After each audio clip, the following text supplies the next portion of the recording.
ഇപ്പോൾ വൈദ്യുതി മന്ത്രി കെ കൃഷ്ണൻകുട്ടി, ജില്ലാ കളക്ടർ ചിത്ര എന്നിവർ അന്തിമോപചാരം അർപ്പിക്കുന്ന ദൃശ്യങ്ങളാണ് നമുക്ക് കാണാൻ കഴിയുന്നത്.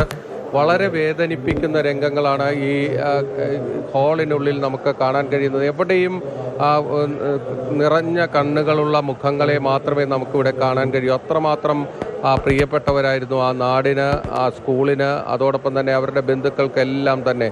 ആ ഒരു വികാര വായ്പോടുകൂടിയുള്ള അന്തിമോപചാരമാണ് ഇവിടെ നടന്നുകൊണ്ടിരിക്കുന്നത്. കാരണം ഇവരുടെ മാതാപിതാക്കളെയൊക്കെ ആശ്വസിപ്പിക്കാൻ ആർക്കും കഴിയുന്നില്ല.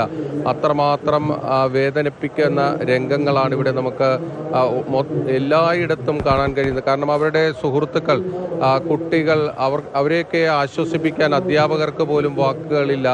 അതുകൊണ്ട് തന്നെ നമ്മളെ സംബന്ധിച്ചിടത്തോളം വളരെ വേദനിപ്പിക്കുന്ന രംഗങ്ങളാണ് ഈ അന്തിമോപചാരം നടക്കുന്ന ഹാളിനുള്ളിൽ നിന്ന് കാണാൻ കഴിയുന്നത്. 10:30 മണിവരെയാണ് പൊതുദർശനം തീരുമാനിച്ചിരിക്കുന്നത്. അതിനുശേഷം സംസ്കാര ചടങ്ങുകൾക്കായി ഈ ഹാളിൻ്റെ ഏതാണ്ട് 150 മീറ്റർ മാത്രം അകലെയുള്ള ജുമാ മസ്ജിദിലേക്ക് 4 മൃതദേഹങ്ങളും കൊണ്ടുപോവുകയും ചെയ്യും.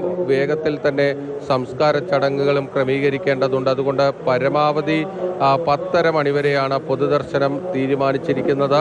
ഈ ഹാളിനുള്ളിലേക്ക് കടന്നു വരാനായി ആയിരക്കണക്കിന് പേർ വരി നിൽക്കുന്ന കാഴ്ചകളാണ് നമുക്ക് ഈ ഹാളിന് പുറത്ത് കാണാൻ കഴിയുന്ന. റോഡിലേക്ക് നീണ്ടു നിൽക്കുന്ന വലിയ ക്യൂ, സ്ത്രീകളും കുട്ടികളും അടക്കം നിരവധി പേരാണ് ഈ ഹാളിന് പുറത്ത് ഈ 4 കുട്ടികളെ അവസാനമായി കാണാനായി എത്തുന്നത്. അതിൽ പലർക്കും ഈ കുട്ടികളെ മുൻപരിചയം പോലുമില്ല. പക്ഷേ ആ നാടിൻ്റെ ദുഃഖത്തിൽ പങ്കുചേർന്നുകൊണ്ട് എല്ലാവരും ഇങ്ങോട്ടേക്ക് എത്തുന്നു. ആ നാട് ഒന്നടങ്കം ഇങ്ങോട്ടേക്ക് എത്തുന്നു. ആ രീതിയിലുള്ള കാഴ്ചകളാണ് നമുക്കിവിടെ കാണാൻ കഴിയുന്നത്. മോത്തി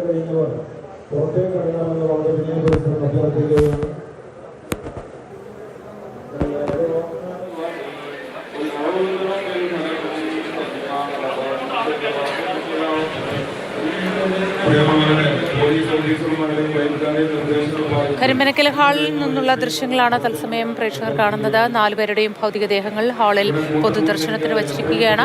വൈദ്യുതി മന്ത്രി കെ കൃഷ്ണൻകുട്ടി അടക്കമുള്ളവർ സ്ഥലത്ത് അന്തിമോപചാരം അർപ്പിക്കാനായി എത്തിയിട്ടുണ്ട്. ഒപ്പം സമൂഹത്തിൻ്റെ വിവിധ തുറകളിൽ നിന്നുള്ള നിരവധി മനുഷ്യരാണ് അന്തിമോപചാരം അർപ്പിക്കാനായി അങ്ങോട്ടേക്ക് ഒഴുകിയെത്തിക്കൊണ്ടിരിക്കുന്നത്. സ്ത്രീകളുടെയും കുട്ടികളുടെയും അടക്കം വലിയ നീണ്ട നിര തന്നെയാണ് ഹാളിന് പുറത്തേക്കുള്ളത് എന്നാണ് ബിന്നിൽ പങ്കുവയ്ക്കുന്നത്.